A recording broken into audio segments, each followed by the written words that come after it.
1వ అధ్యాయము 8వ వచనం నుంచి చదువుకుందాం. అప్పుడు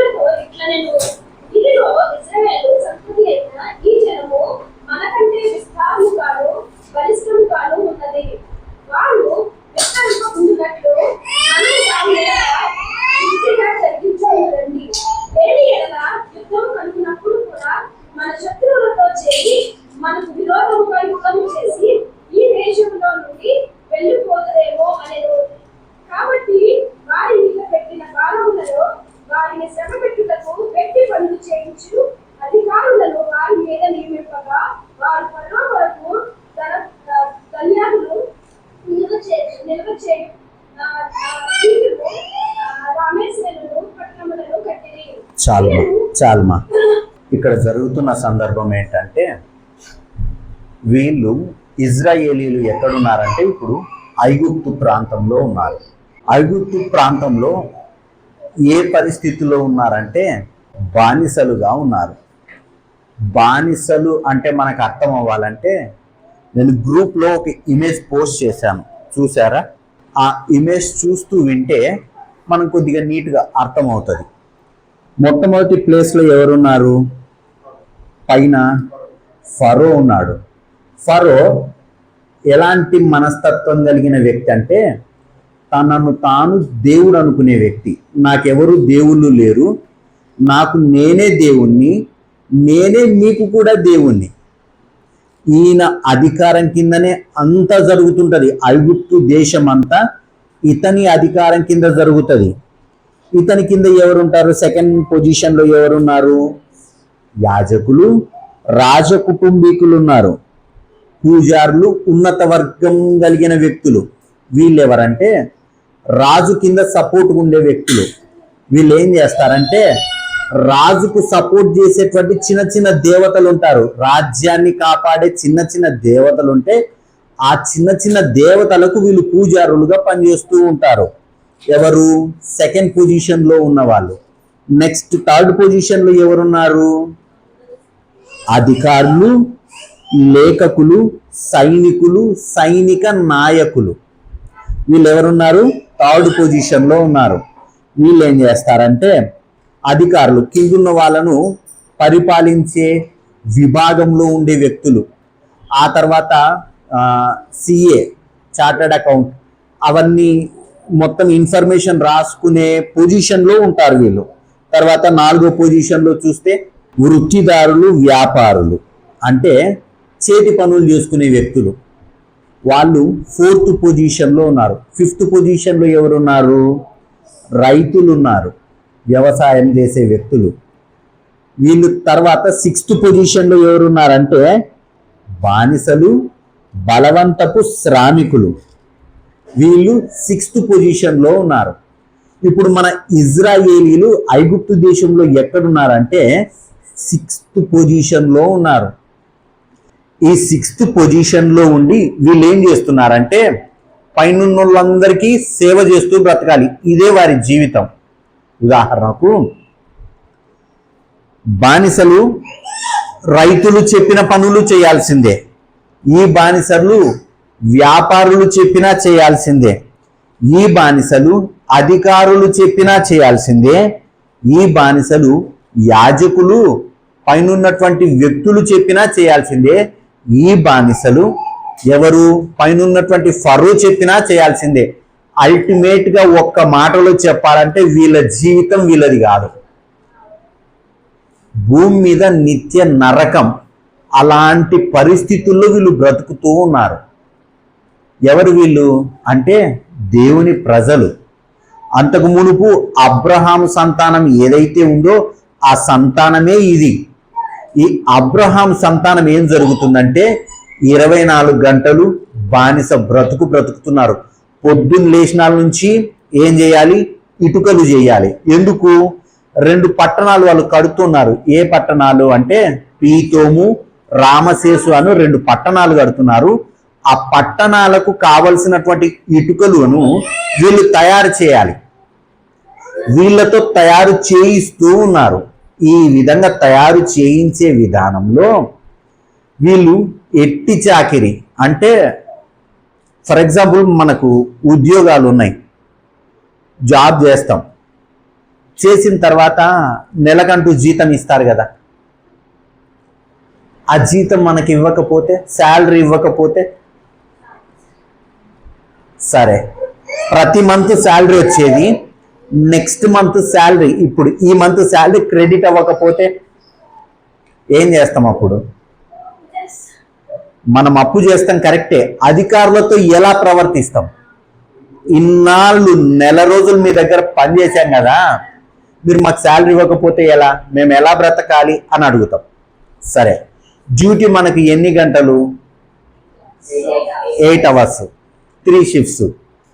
8 అవర్స్ కాకుండా 16 అవర్స్ కానీ, లేకపోతే 24 అవర్స్ వర్క్ చేయించుకొని మంత్ ఎండింగ్కి శాలరీ ఇవ్వకపోతే ఎట్లుంటుంది? సరే, ఈరోజు 24 అవర్స్ వర్క్ చేశావు, తనకు అనుకూలమైన వ్యక్తిని పక్కకు తప్పించి మళ్ళీ నీకు డ్యూటీ వేసాడు అనుకో, ఎట్లుంటుంది? అప్పుడు ఏం చేస్తాం? అధికారితో సరే ఈరోజు అయిపోయింది, కష్టపడి పని చేసాము, ఇప్పటికే 24 గంటలు 48 గంటలు నిద్ర లేకుండా పని చేసాము. పని చేసిన తర్వాత నెక్స్ట్ డే మనకు లీవ్ రావాలి కదా, అది కూడా నేను ఇవ్వను, నువ్వు పని చేయాల్సిందే అంటే ఎట్లుంటుంది మన పరిస్థితి? సరే, ఇంత కష్టపడి పని చేసిన తర్వాత మంత్ ఎండింగ్కి నీకు శాలరీ ఇవ్వను నేను అని అన్నాడు అనుకో ఆయన, మనం ఎలా బిహేవ్ చేస్తాం? అప్పుడు గనక మనము కొద్దిగా కఠినంగా ప్రవర్తిస్తే అతడు మనల్ని కొడితే ఎలా ఉంటుంది? లేదు నేను జాబ్ చెయ్యను, నీ దగ్గర ఉండను, నేను వేరే చూసుకుంటా అని మనం అన్నాం అనుకో, చచ్చినట్టు నువ్వు నా దగ్గర ఇలానే బ్రతికి ఉండాలి, ఇలానే చెయ్యాలి అని అంటే మన పరిస్థితి ఏంది? అలాంటి ఘోరమైన బ్రతుకు 430 సంవత్సరాలు బ్రతికినారు. ఎన్ని సంవత్సరాలు? 430 సంవత్సరాలు. ఎవరైనా ఒకరు వచ్చి ఎంతకాలం మీ దగ్గర బ్రతకాలని గట్టిగా మాట్లాడితే ఆన్ ద స్పాట్ వాళ్ళు ఎదురుగానే వాళ్ళని చంపేసేవాళ్ళు. అడిగేటోడు ఎవరు లేరు. ఎందుకు? బానిస బ్రతుకులు. అలాంటి పరిస్థితుల్లో ఏమైందంటే వీళ్ళు ఏం చేశారంటే దేవునికి మొర పెట్టారు. చేత కానప్పుడు, ప్రభువా మాకు సహాయం చేయవా అని. అయితే ఈ పరిస్థితులన్నిటిని చూస్తున్న ఒక వ్యక్తి ఉన్నాడు. అతని పేరేం పేరంటే మోషే. చూసి ఇతడు తనకు తాను గుర్తొచ్చింది. ఏమని? నేను రాజ కుటుంబంలో ఉండవలసిన వ్యక్తిని కాను, నేను ఈ బానిసల కుటుంబానికి సంబంధించిన వ్యక్తినని తెలుసుకొని ఆ ప్రజలను చూస్తాడు. అయ్యో, నా ప్రజలు ఇంత కష్టాన్ని అనుభవిస్తున్నారా, ఇంత బాధను అనుభవిస్తున్నారా, ఎలా అయినా సరే నేనేం చేయాలంటే వీరికి విడుదల కలుగజేయాలి అనుకుంటాడు. అయితే ఒకానొక సందర్భం ఏం జరుగుతుందంటే 11వ వచనం చూస్తే, నిర్గమకాండము 2వ అధ్యాయము 11వ వచనం. అమ్మా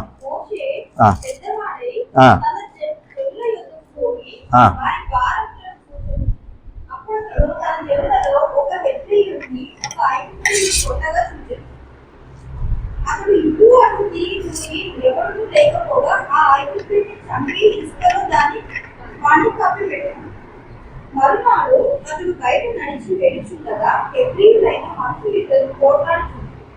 అప్పుడు అతడు అన్యాయం చేసిన వారిని చూసి, చాల్మా, మోషే గారు ఈ బానిస ప్రజలు నా ప్రజలని గుర్తించినాడు. అయిపోయిన తర్వాత ఇప్పుడు మోషే ఏం చేయాలనుకున్నాడంటే వీళ్ళని ఎలా అయినా కానీ ఈ ఫరో, ఈ బానిసత్వం నుండి నా ప్రజలను నేను విడిపించాలి అని అనుకున్నాడు. బాగుంది. అయితే ఇతడు రాజకుటుంబంలో ఉన్నటువంటి వ్యక్తి. ఒక రాజకుమార్తె ఈయనను పెంచుకుంటుంది. అయితే ఆ విషయం ఎవరికీ తెలియదు. ఇతడు బానిసలకు సంబంధించిన వ్యక్తి అని ఎవరికీ తెలియదు. రాజకుటుంబంలో బ్రతుకుతున్నాడు. రాజకుటుంబంలో బ్రతుకుతున్న వ్యక్తి కిందున్న ప్రజల బానిసత్వాన్ని చూసి ఎలా అయినా కానీ నా ప్రజలను నేను విడిపించుకోవాలని ఆశ కలిగింది. బయట ఇలా తిరుగులాడుతుంటే ఒక ఐగుప్తీయుడంట తనకు సంబంధించినటువంటి వ్యక్తి అయినటువంటి హెబ్రీయుని కొట్టడం ఇతడు చూశాడు. చూస్తేనే వెంటనే కోపం తట్టుకోలేక ఆ ఐగుప్తుని ఒక్క గుద్దుతో గుద్ది చంపాడు. చంపి అతన్ని ఏం చేశాడంటే పాతి పెట్టాడు. ఎవరు చూడలేదనుకున్నాడు. ఈ రకంగా మోషే గారు తన ప్రజలను రక్షించడానికి, తన ప్రజల బానిసత్వం నుంచి విడుదల కలుగజేయడానికి చూస్తున్న సందర్భంలో తానేం చేశాడంటే తన ప్రజల మీద ఇష్టం పెంచుకున్నాడు. ఇష్టం పెంచుకొని వారిని బయటికి తీసుకొని రావాలని ఆలోచన చేశాడు. ఇది 2వ అధ్యాయంలో చూస్తే. నెక్స్ట్ 3వ అధ్యాయంలో చూస్తే ఇలా జరుగుతున్న సందర్భంలో మోషే ఏం చేస్తాడంటే అక్కడున్నటువంటి ఐగుప్తు దేశం నుండి పారిపోతాడు. ఎక్కడికి? మిద్యాను ప్రాంతానికి పారిపోతాడు. ఎందుకు పారిపోతాడంటే ఆ ఐగుప్తుని కొట్టి చంపాడు కదా. ఈ విషయం పైనున్న ఫరోకి తెలిసిందనుకో, నువ్వు సపోర్ట్ చేయాల్సింది ఐగుప్తునికి కదా, హెబ్రీలకు ఎందుకు సపోర్ట్ చేశావు అని తెలుసుకొని మేబీ నన్ను ఇతడు చంపుతాడేమో అని భయపడి పారిపోయాడు. పారిపోయిన తర్వాత అక్కడ ఏం చేశాడంటే 40 సంవత్సరాలు గొర్రెలు కాశాడు. 40 సంవత్సరాలు గొర్రెలు కాసిన తర్వాత దేవుడు 3వ అధ్యాయంలో ఇప్పుడు మోషేకు ప్రత్యక్షమయ్యాడు. మోషే 1వ వచనం చదివితే, మిద్యాను యాజకుడైన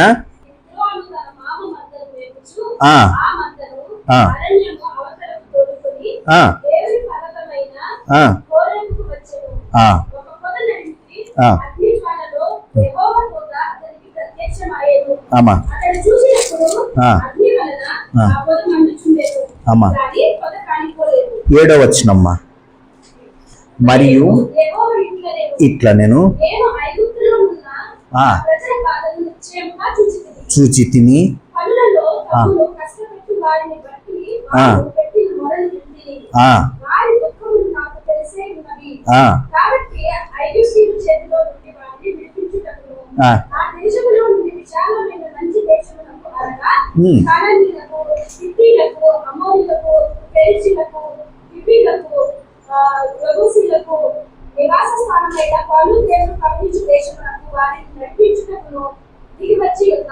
చాలమా.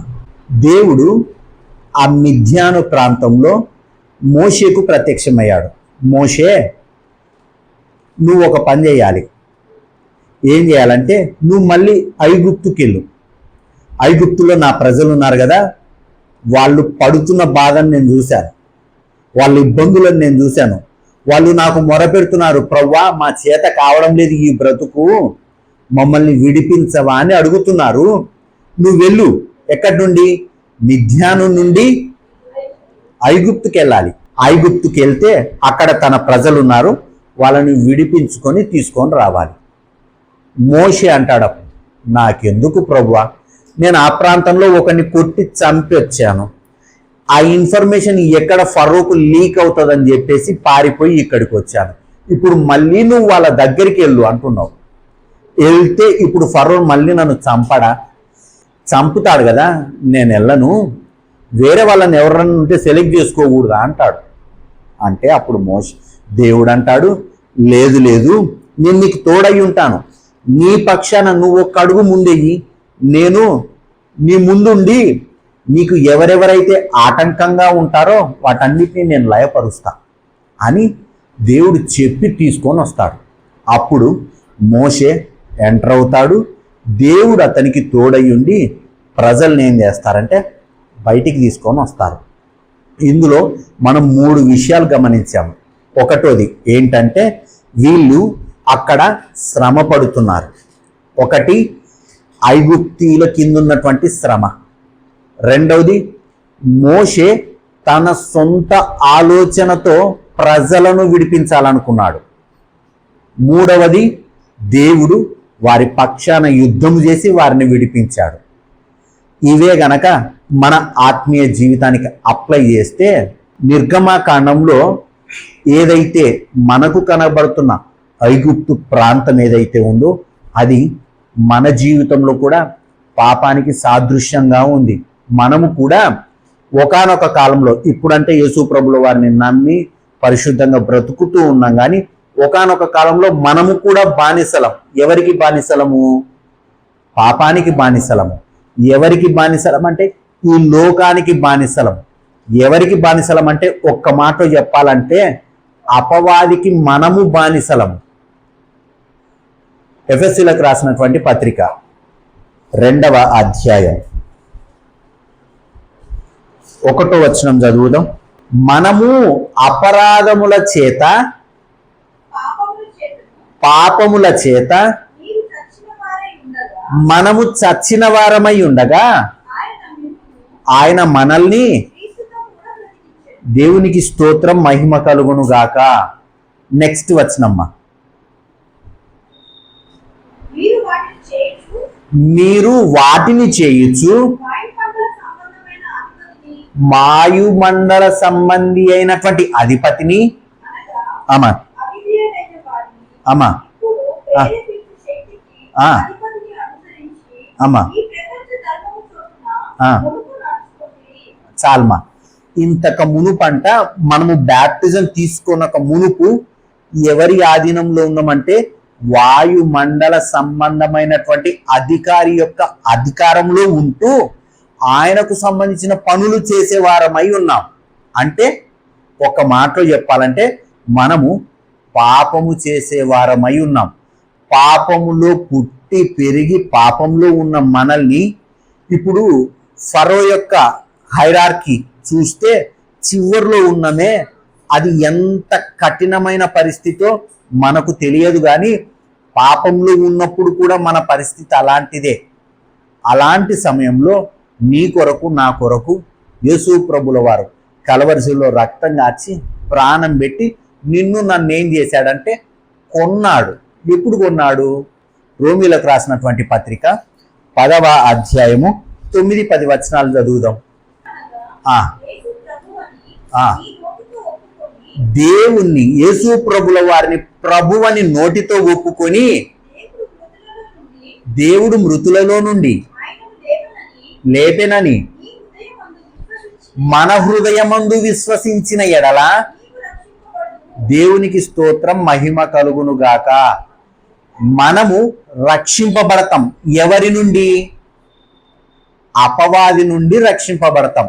ఎప్పుడు రక్షింపబడతాం అంటే మన నోటితో మనము ప్రభు అని ఒప్పుకోవాలి. అది ఎప్పుడు జరిగింది? నీవు నేను మన నోటితో ప్రభు అని యేసు ప్రభుల వారిని ఎప్పుడు ఒప్పుకున్నాం? మన జీవితాల్లో ఇంతకాల ఒప్పుకున్నామా? ప్రభువా నీవే నా ప్రభు, ఈ రోజు నుంచి నా జీవితం నీది, నీకు నచ్చినట్టు బ్రతుకుతా, ఇప్పటి నుంచి నాకు నచ్చినట్టు బ్రతకనని ఎప్పుడైనా మనం దేవునికి చెప్పామా? ఎప్పుడు చెప్పాము? బ్యాప్టిజం తీసుకునేటప్పుడు ప్రభువు అంటే లార్డ్, నాకు యజమాని ఆయన అని మనం ఎప్పుడైతే నీళ్ళలో మునిగి బయటికి వస్తామో అప్పుడు మనము ఎవరి కిందికి వెళ్తామంటే యేసు ప్రభుల వారి కిందికి వస్తాం. ఇంతవరకు మనము ఐగుప్తు వాళ్ళ కింద బానిసత్వం ఎలా ఉందో ఆ బానిసత్వం నుండి దేవుడు, పాపపు బానిసత్వం నుండి దేవుడు మనల్ని ఎవరి కిందికి తెచ్చుకున్నాడంటే యేసు ప్రభుల వారి కిందికి తెచ్చుకున్నాడు. ఇప్పుడు మనము ఎవరికి సంబంధించిన వారము? దేవునికి సంబంధించిన వారము. ఇప్పుడు ఎయిర్ ఫోర్స్లో వర్క్ చేస్తున్నారు. నేను మిమ్మల్ని మీరు పోస్ట్ ఆఫీస్కి చెందిన వాళ్ళని అన్నాను అనుకో, మీరు ఒప్పుకుంటారా? అట్టెట్లా అవుతుంది? ఆమె పోస్ట్ ఆఫీస్లో వర్క్ చేస్తుంది, మీరు ఎయిర్ ఫోర్స్కి సంబంధించిన వాళ్ళంటే ఆమె ఒప్పుకుంటుందా? ఒప్పుకోదు. అలా మనము ఈ భూమి మీద ఒకరికే సంబంధించిన వాళ్ళము. ఎవరికి సంబంధించిన వాళ్ళము? యేసు ప్రభుల వారికి సంబంధించిన వారము. నీకు నాకు ప్రతిఫలం, శాలరీ ఎక్కడి నుంచి వస్తుంది అంటే యేసు ప్రభుల వారి నుండి వస్తుంది. ఆయన మోసం చేసే వ్యక్తి కాదు. అయితే ఇది మనకు అర్థం అవ్వాలంటే ఒక చిన్న ఉదాహరణ చెప్తా. ఈజిప్ట్ ప్రాంతం, ఐగుప్తు ప్రాంతం, ఆఫ్రికా ఆ ప్రాంతాల్లో మనుషుల్ని కొనేవాళ్ళు. ఉదాహరణకు మన పల్లెటూర్లలో చూస్తే సంతలు అనేటివి ఉండేవి. వెళ్ళి అది ఒకానొక రోజు జరుగుతుంది. పశువులను ఏం చేస్తాము? ఉదాహరణకు ఏదైనా ఫంక్షన్స్ చేయాలంటే ఒక చిన్న పొట్టేలు తెచ్చుకుంటాం. పోయినప్పుడు ఏం చేస్తాం, ఎలా తెచ్చుకుంటాం దాన్ని? సంతకెళ్తాం. వెళ్ళిన తర్వాత అది మనకు నచ్చింది, ఆ వ్యక్తితో మనం ఎలా మాట్లాడతాం? ఎంతకి ఇస్తావు? సరే 10,000కి ఇస్తాం.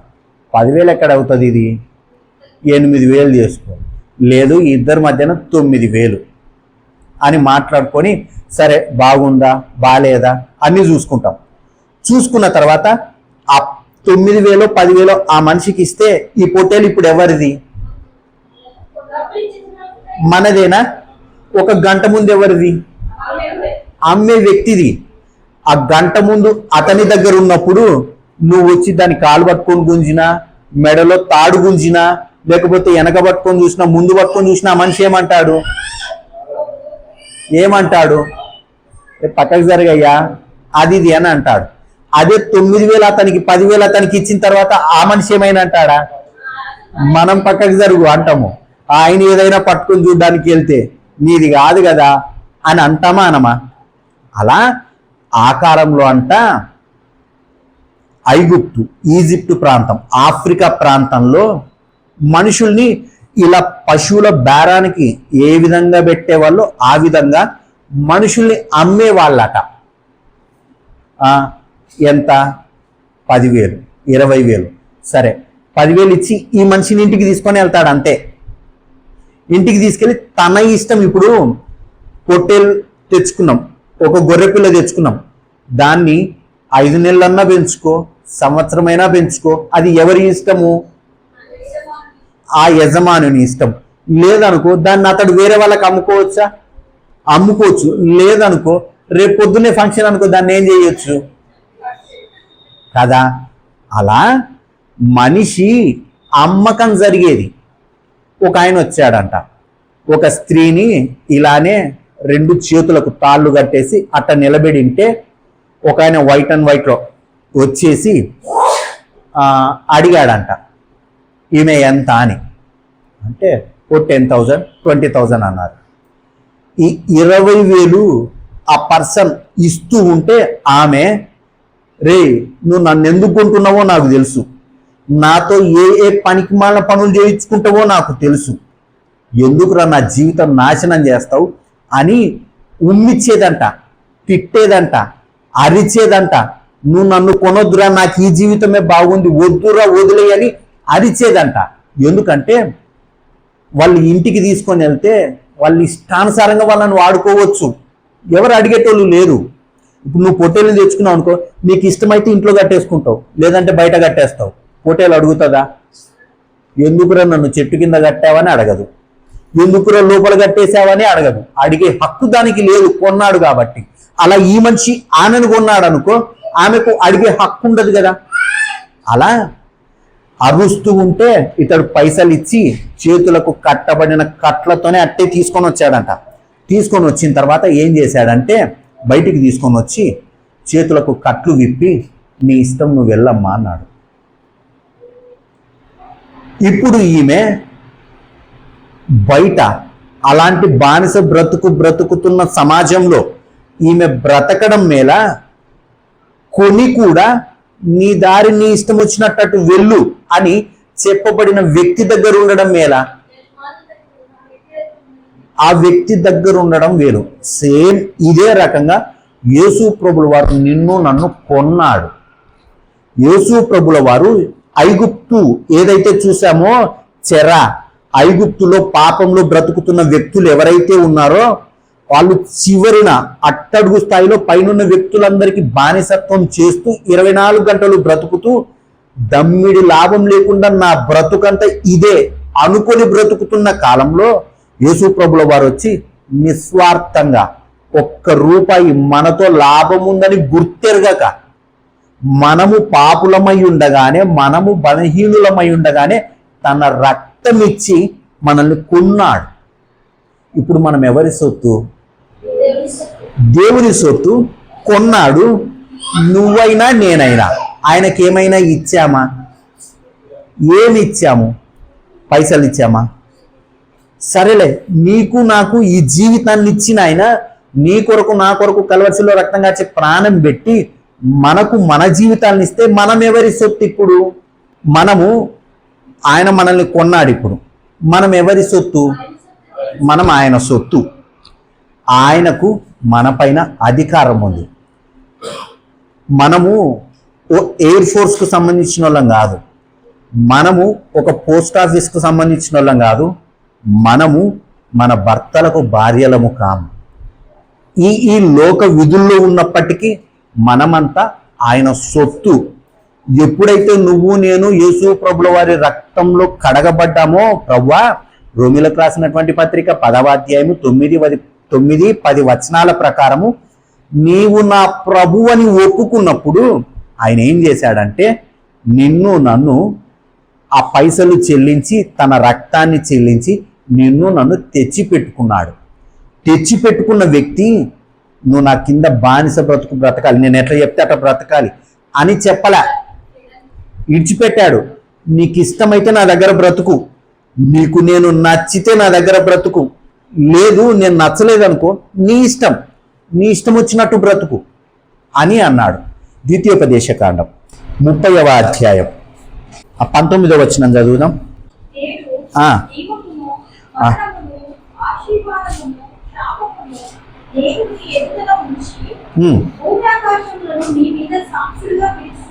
చాల్మా.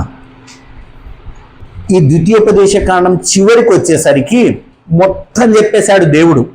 నేనేంటి, నా లక్షణాలు ఏంటి, నేను ఎలా ఉండాలనుకుంటున్నాను, నాకు మీరు ఎలా ఉండాలనుకుంటున్నారు అంతా చెప్పి ఒక మాట చెప్పాడు. కుడి చేతిలో మంచి పెడుతున్నా, ఎడం చేతిలో చెడు పెడుతున్నా, నీ ఇష్టం వచ్చింది అనుకో, అయితే నేనేం మిమ్మల్ని ప్రెజర్ పెట్టను, నీకు నచ్చినట్టు బ్రతుకు. కుడి చేతిలో ఉన్నదాన్ని తీసుకుంటావు అనుకో అది నీకు ఆశీర్వాదం అవుతుంది, ఎడం చేతిలో ఉన్నదాన్ని తీసుకుంటావు అనుకో అది నీకు శాపం అవుతుంది, నీ ఇష్టం. అయితే నేను మిమ్మల్ని గమనించడానికి భూమిని ఆకాశాన్ని సాక్షులుగా ఉంచుతున్నా.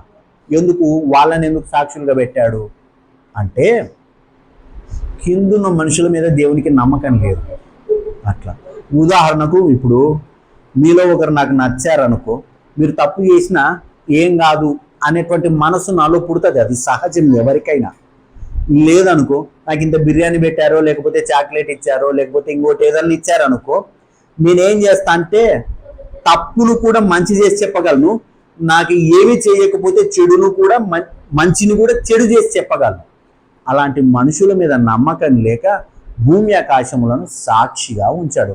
రేపొద్దున మనం చనిపోయిన తర్వాత ఒకానొక రోజు దేవుని ఎదుట ప్రత్యక్షమవుతాం. ప్రత్యక్షమైనప్పుడు మీ భార్యనో మీ భర్తనో లేకపోతే మీ అన్నదమ్ములనో నాన్ననో అమ్మనో కొడుకులనో వీళ్ళెవ్వరిని పిలవడు. ఆ రోజు ఆకాశమును భూమిని నిలబెడతాడు.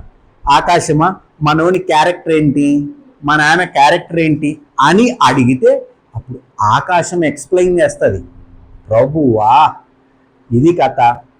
మరి ప్రతి సండే వచ్చాడే, ప్రతి సండే దేవుని శరీర రక్తం తీసుకున్నాడే, ప్రతి శుక్రవారం కలుసున్నాడే, ఆల్ నైట్ పేర్లకు అటెండ్ అయ్యాడే, ఏంది పరిస్థితి అని దేవుడు అడిగితే ప్రభువా అది పైకి మాత్రమే, లోపల రహస్యమైన జీవితం ఒకటి ఉంది ప్రభు, ఇతనికి అది వేరు ప్రభువా, నువ్వు అనుకున్నంత మంచోళ్ళు కాదు ప్రభు అని ఆ రోజు గనక ఆకాశము భూమి సాక్ష్యాలు చెప్పాయి అనుకో, మనం ఏం చేయగలం?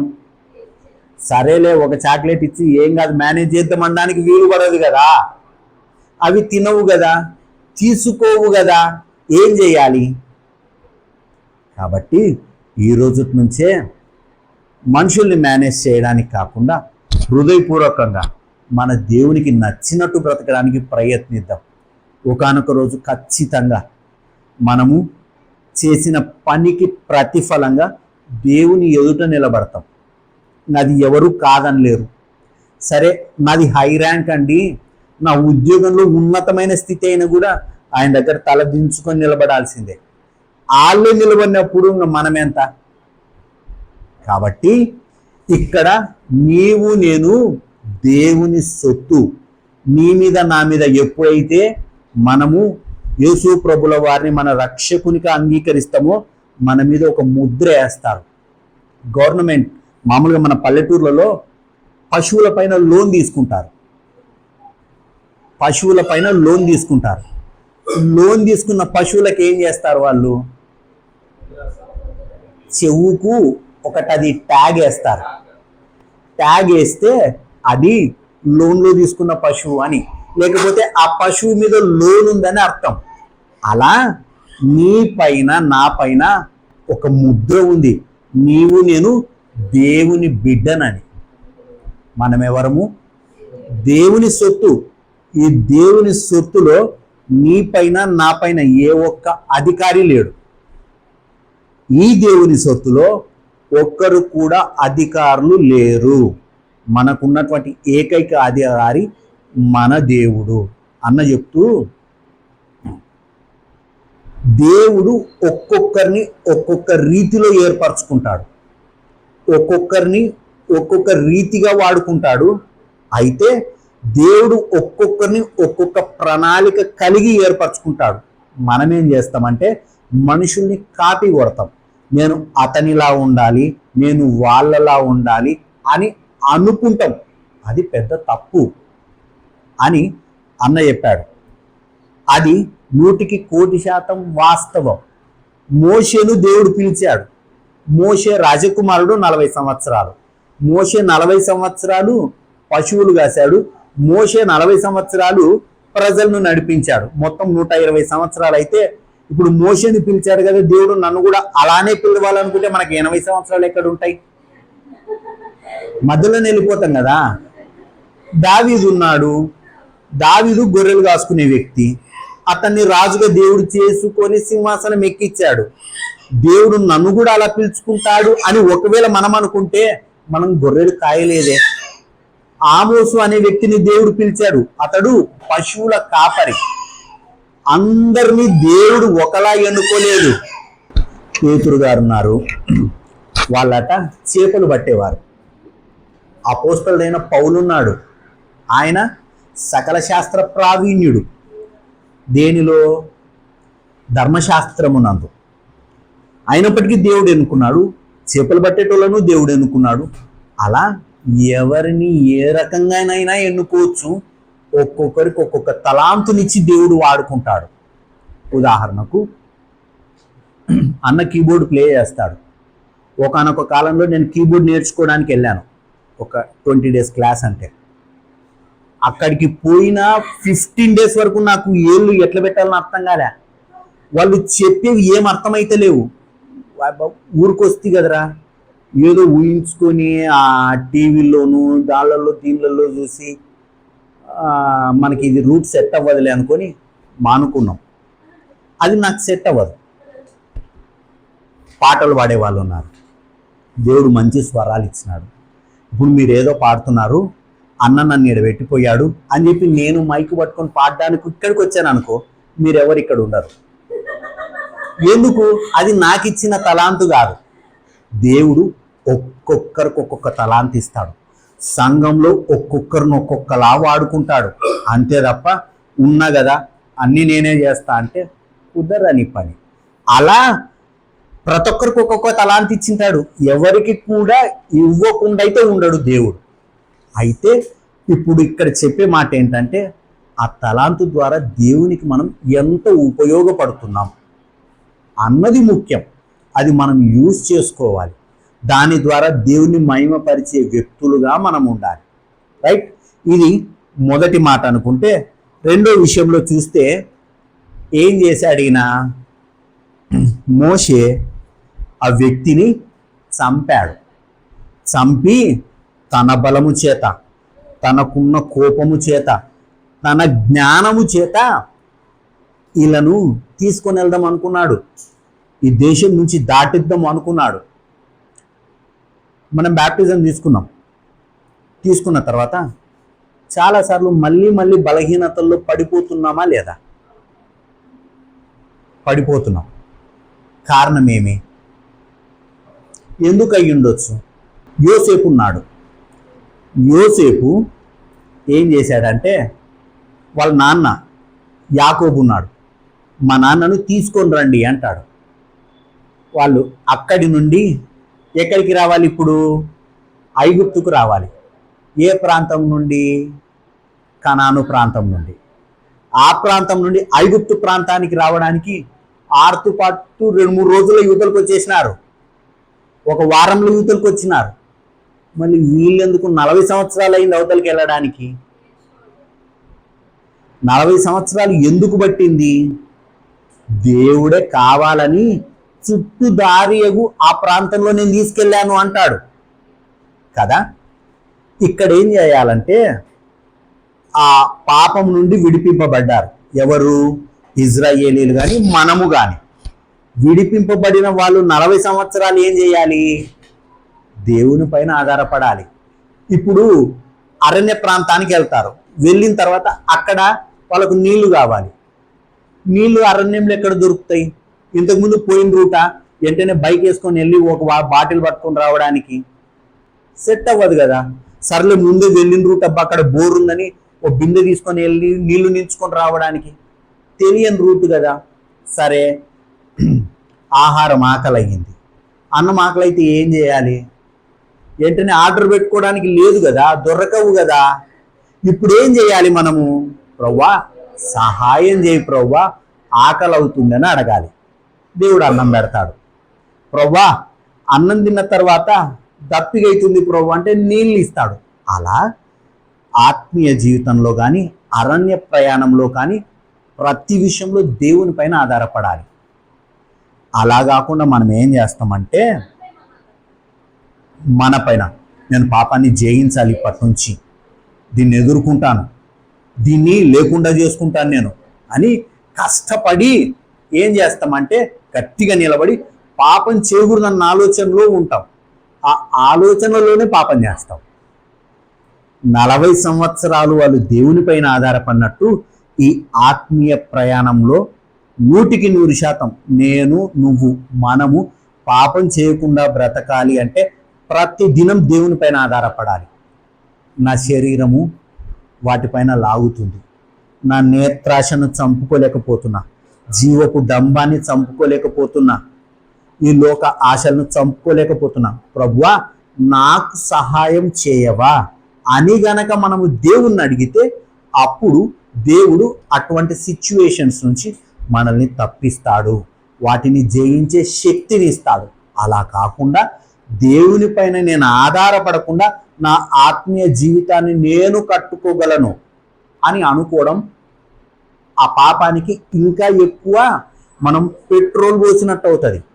లేదు లేదు, నేను దేవుని పైన ఆధారపడాల్సిన అవసరత లేదు, ఒక గొప్ప దైవజనుడు ఉన్నాడు, ఆయన దగ్గరికి వెళ్తా, ఆయన చేయి తీసుకొని నా తలపైన పెట్టుకుంటా, ఒక కొబ్బరి నూనె డబ్బా తెచ్చుకుంటా, ఎన్ని తెచ్చుకొని ఏం చేసినా ఆ డబ్బు అయిపోవాల్సిందే తప్ప నెక్స్ట్ మనం పాపం చేయకుండా మాత్రం ఉండము. ఎందుకంటే ఇది ప్రిన్సిపల్, ఇది రూలు.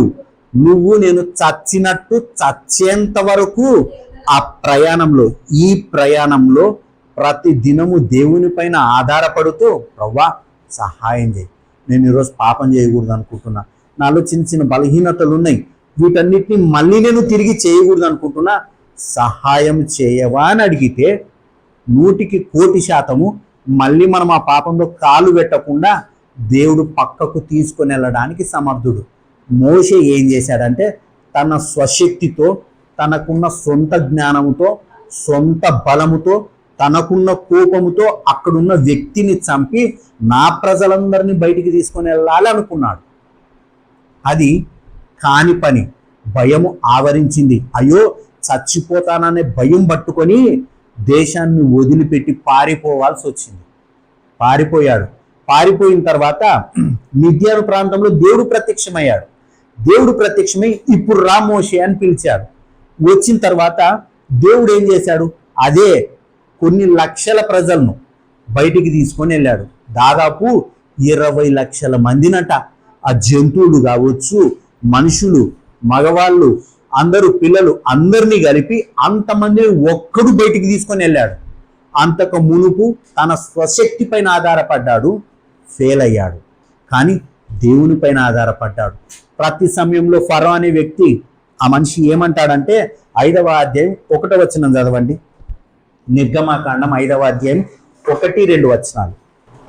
తరువాత మోషే అహరోను వచ్చి ఫరోను చూసి, ఇశ్రాయేలీయుల దేవుడైన యెహోవా అరణ్యంలో మాకు ఉత్సాహం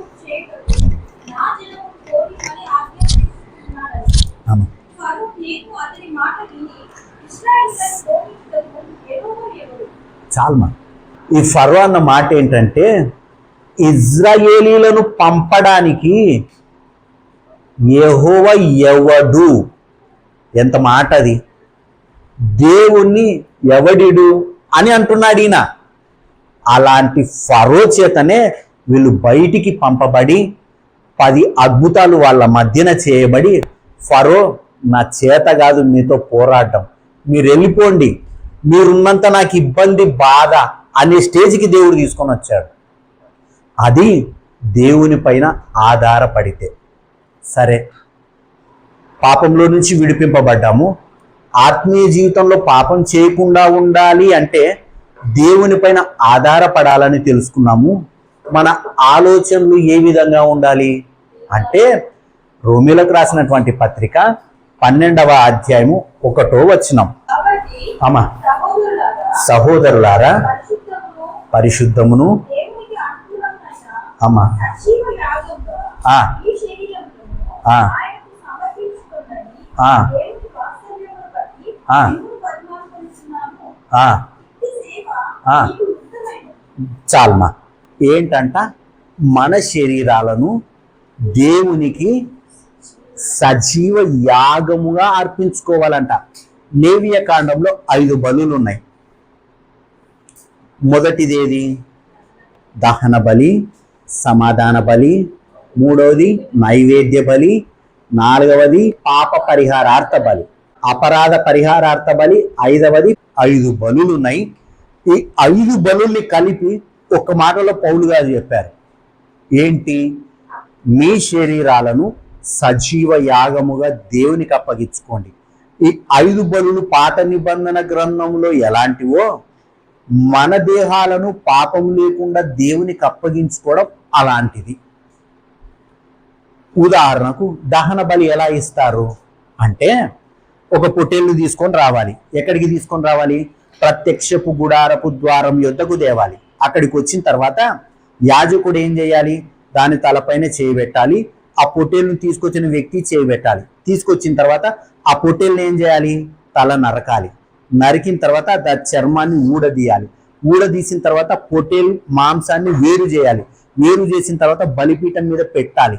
పెట్టి పూర్తిగా కాల్చాలి. ఎలా కాల్చాలంటే బొగ్గవ్వాలి. ఎముకలు ఉంటాయే, చాలా పెద్దగా ఉంటాయి కదా, అవి అంత ఈజీగా కాలవు, ఎగిరి పడుతుంటాయి. కొంకీలు ఉంటాయి, అక్కడనే ఉంటాయి. ఆ నెక్స్ట్ నిర్గమకాండంలో చూస్తే వాటిని తీసుకొని మళ్ళీ కాల్చాలి. అంత కలిసి బూడిదవ్వాలి.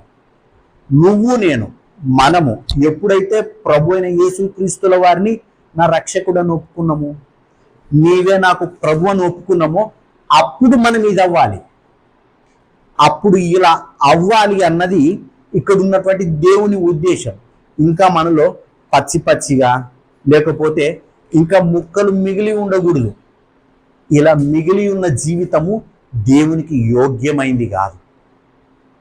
అలా ఒకవేళ మిగిలి ఉన్నామనుకో, ఇలా కొన్ని సంవత్సరాలు వచ్చి, కొన్ని సంవత్సరాలు బోధలు చేసి, కొన్ని సంవత్సరాలు పాటలు పాడినా చివరికి నష్టమే, లాభం లేదు. ఇప్పుడు ఉద్యోగంలో మీరున్నారు, ఉద్యోగంలో నేను లేను, మీలాంటి డ్రెస్ వేసుకొని నేను తిరుగుతానన్నాను అనుకో, మీ వాళ్ళు ఒప్పుకుంటారా? హెల్మెట్ లేకుంటేనే లోపలికి రానియరు, డ్రెస్ దాకెందుకు? హెల్మెట్ లేకుంటేనే బయటనే నిలబడాల్సింది. ఆఫ్టర్ ఆల్ ఒక ఉద్యోగంలో అది సెక్యూరిటీ పరంగా వాళ్ళకు ఉన్నటువంటి విధి విధానాలను బట్టి ఇది కరెక్ట్ కాదని వాళ్ళంటే, మన జీవితంలో కూడా చిన్న చిన్న బలహీనతలు పెట్టుకొని ప్రభువా నీతో కొనసాగుతా అంటే ఆయన ఒప్పుకుంటాడా? ఇంపాసిబుల్ కదా. వద్దు, ఫస్ట్ అవి మానుకోమని చెప్పకుండా నీకు ఆశీర్వదిస్తారా అని అంటాడు ఆయన. కాబట్టి ఇప్పుడు పాపం నుంచి విడిపింపబడ్డాము. విడిపింపబడిన మనము మన స్వశక్తి మీద ఆధారపడకుండా ఎక్కడైతే మనము పాపాన్ని ఒప్పుకున్నామో మళ్ళీ వాటిని తెచ్చి పెట్టుకోకూడదు అన్నది. వాటిని తెచ్చి పెట్టుకున్నాం అనుకో, మొట్టమొదటగా మనకు అనిపించేది ఏంటంటే దేవుని మీద విసుగు వస్తుంది. ప్రార్థనలు, దేవుడు, ఈ ఉపవాసాలు, వాక్యము, ఏందిరా ఇదంతా? అందరూ ఎంత ప్రశాంతంగా బ్రతుకుతా అన్నారు. ఆదివారం అయితే క్రికెట్ ఆడేటోడు ఒకడు, సినిమాలకు వెళ్ళేటోడు ఒకడు, మటన్ తెచ్చుకొని ప్రశాంతంగా తిని కాలు మీద కాలు వేసుకొని టీవీ చూసుకునేటోడు ఒకడు.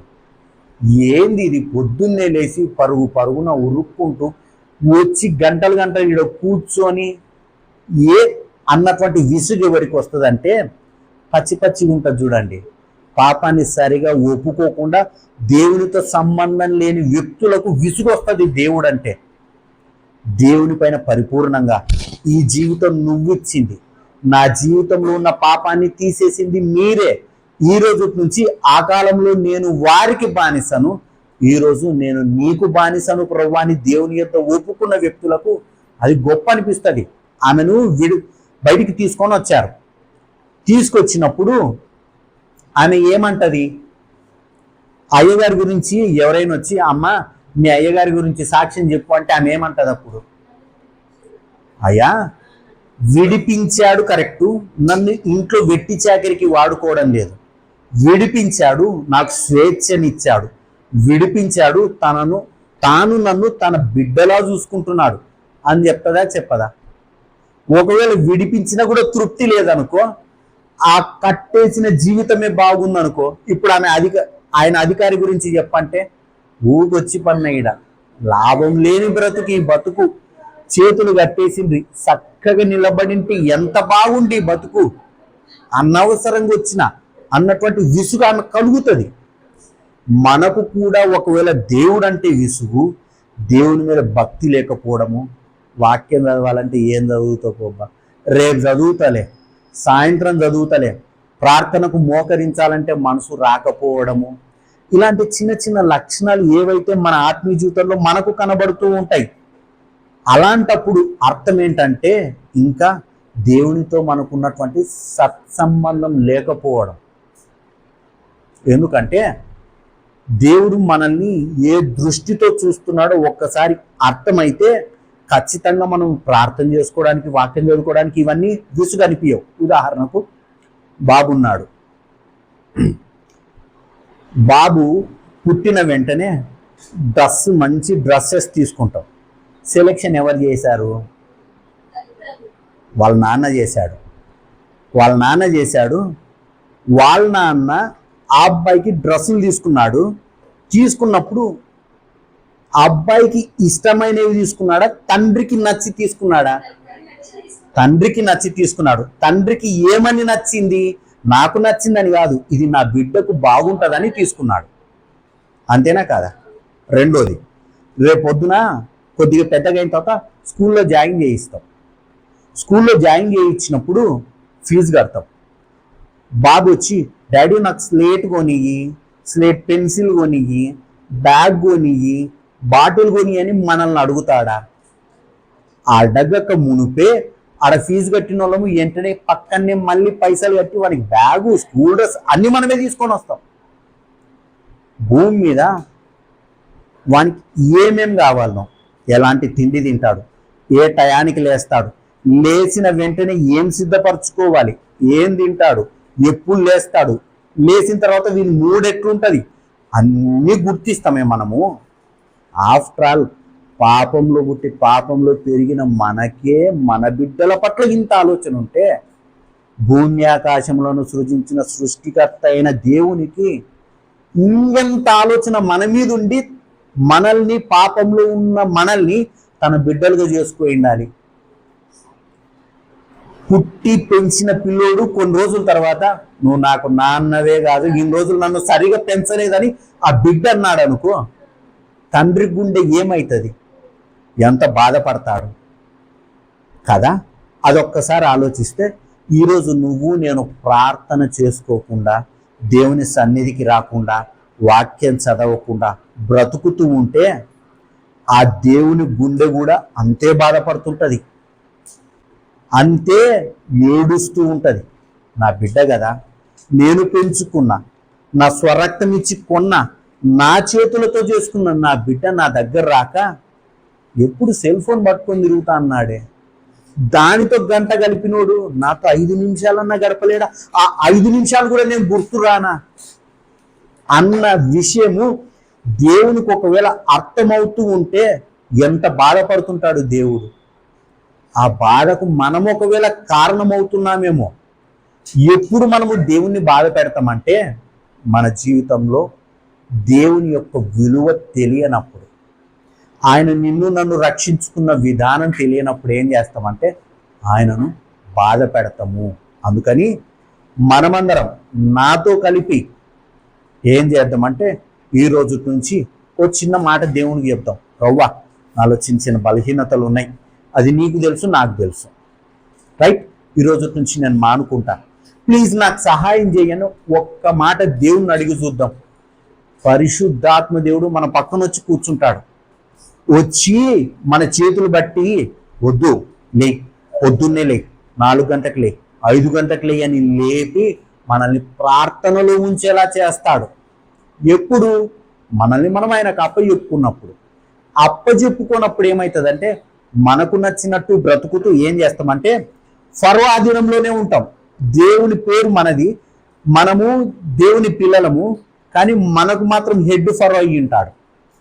ఫరో గాని బలపరుస్తున్నప్పుడు ఫరో అంటాడు నీ పిల్లలే కానీ నా వాళ్ళు చూడు అని దేవుణ్ణి హేళన చేస్తాడు వాడు. కాబట్టి కొలసీలకు రాసినటువంటి పత్రిక 3వ అధ్యాయము 1వ వచనం చదువుదాం. క్రీస్తుతో కూడా లేపబడిన వారైతే పైనున్న వాటినే వెతుకుడి. అక్కడ క్రీస్తు దేవుని కుడిపార్శ్వమున కూర్చుని ఉన్నాడు. పైనున్న వాటి మీదనే కానీ భూ సంబంధమైన వాటి మీద మనసు పెట్టుకొనుడి. ఏలయనగా మీరు మృతి పొందితిరి, మీ జీవము క్రీస్తుతో కూడా దేవుని యందు దాచబడి ఉన్నది. దేవునికి స్తోత్రం, మహిమ కలుగును గాక. చనిపోయిన వ్యక్తి ఉన్నాడు. చనిపోయిన వ్యక్తికి వాసన వస్తుందా? చనిపోయిన వ్యక్తికి చనిపోయాడు, అతన్ని ఆడ పడుకోబెట్టావు, అతనికి బిర్యానీ వాసన వస్తుందా? రాదు. ఎవరైనా పక్కన గొడవ పడుతున్నారు, కొట్లాడుతున్నారు అనుకో, ఈ మనిషి లేచి రియాక్ట్ అవుతాడా? ఏందిరా నువ్వు అని ఈ మనిషి రియాక్ట్ అవుతాడా? కాడు. ఎందుకు? చనిపోయాడు కదా. అలా రియాక్ట్ అవ్వకుండా పడుకున్న వ్యక్తి, ఉదాహరణకు నువ్వు నేను యేసు ప్రభుల వారి రక్తంలో కడగబడినప్పుడు బ్యాప్టిజానికి ఇవ్వడానికి వెళ్ళినప్పుడు నీళ్ళలో మనల్ని ఇలా ముంచారా? అప్పుడు ఇది జరిగింది, మనం చచ్చిపోయాము. అప్పుడు ఆ రోజు మనం చచ్చిపోయి ఇట్ట పైకి తేల్చారా, తీసుకొని వచ్చారా? ఆ రోజు మనం ఏమయ్యామంటే యేసు ప్రభుల వారి బిడ్డలమయ్యాం.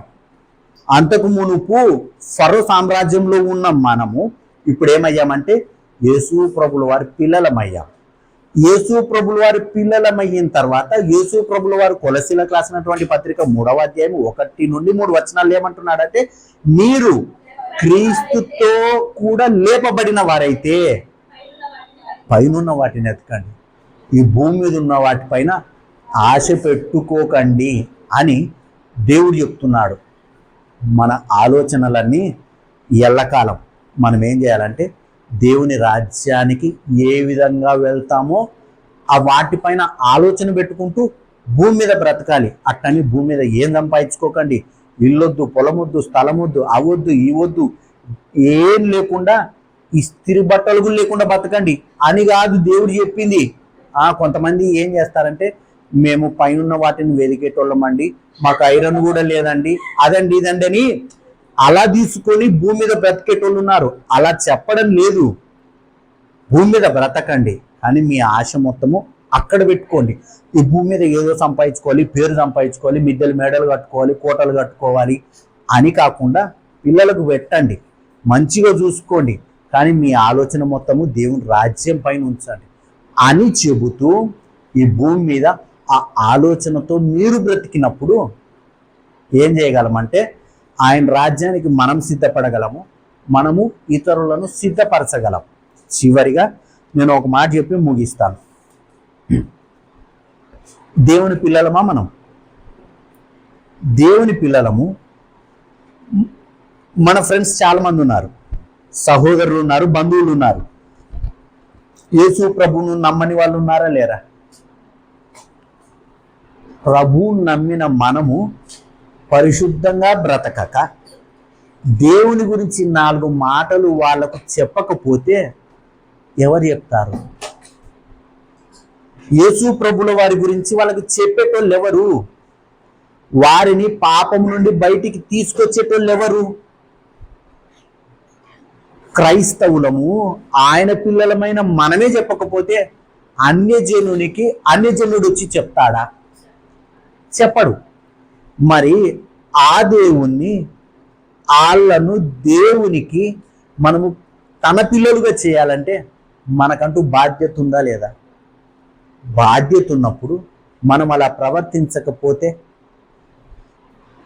ప్రభువుని నమ్మిన మనమే ప్రభువు గురించి ప్రకటించలేని వ్యక్తుల్లా ఉంటే, నువ్వేం యేసు ప్రభువు నిజమైన దేవుడు, గొప్ప దేవుడు, ఏం చెప్పాల్సిన పనిలే.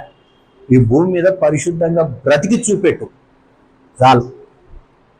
నువ్వు ఒక దీపం, అప్పుడు ఆ దీపాన్ని చూసి అందరూ తెలుసుకుంటారు ఎవర్రా నీ దేవుడు అని అడుగుతారు, అంతే, ఏమర్రు. అప్పుడు నా దేవుడు యేసు ప్రభు అని చెప్పడానికి మన పరిశుద్ధత కారణమవుతుంది, మన సాక్ష్య జీవితం కారణమవుతుంది. మన దగ్గర సాక్ష్యం లేదనుకో, నువ్వు గంటలు చర్చికి పోయినా, దూరం పోయినా, అంత దూరం పోయినా, ఇంత దూరం పోయినా, అన్యజనులుగా మేము బ్రతకడం ఒకటే, నువ్వు బ్రతకడం ఒకటే అన్న స్టేజ్కి తీసుకొని వెళ్తుంది. కాబట్టి ఒకటి, మనము పాపం నుండి విడిపింపబడిన వ్యక్తులం. మనపైన ఒక ముద్ర ఉంది, మనము దేవుని బిడ్డలం. దేవుని బిడ్డలమైనటువంటి మనం ఏం చేయాలంటే, ఈ భూమి మీద పాపం చేయకుండా బ్రతకాలంటే ప్రతిదినము దేవుని పైన ఆధారపడాలి. గొప్ప వ్యక్తులు ఉన్నారు అనేసి 40 రోజులు నేను వాళ్ళ దగ్గర సక్కుముట్లు వేసుకొని కూర్చుంటా అంటే కుదరదు. గొప్ప వ్యక్తులు ఉన్నారు, వాళ్ళు ఏదో నా తలపైన చేయబెట్టి ప్రార్థన చేస్తే నా బ్రతుకు మారిపోతుంది అంటే కుదరదు. ఒకటే రూటు, అది దేవుని పైన ఆధారపడి పరిశుద్ధతను కాపాడుకోవాల్సిందే తప్ప సబ్స్టిట్యూట్గా నేను ఎవరినైనా తెచ్చుకుంటా అనడానికి వీలు లేదు. కాబట్టి ఆత్మీయ జీవితంలో పాపం చేయకుండా బ్రతకాలంటే ఏకైక మార్గము మనము దేవుని పైన ఆధారపడ్డాం. ఇంతకు మించి వేరే సొల్యూషన్ లేదు, వేరే మార్గమే లేదు. అయిపోయింది.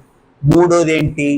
మనము క్రీస్తు యందు చనిపోయి లేపబడిన వారం కాబట్టి ఈ భూమి మీద లోకాశ, శరీరాశ, నేత్రాశ అనేటివి ఉన్నాయి కదా, వాటిని పక్కన పెట్టేసి పైనున్న వాటి కొరకు బ్రతుకుదాం.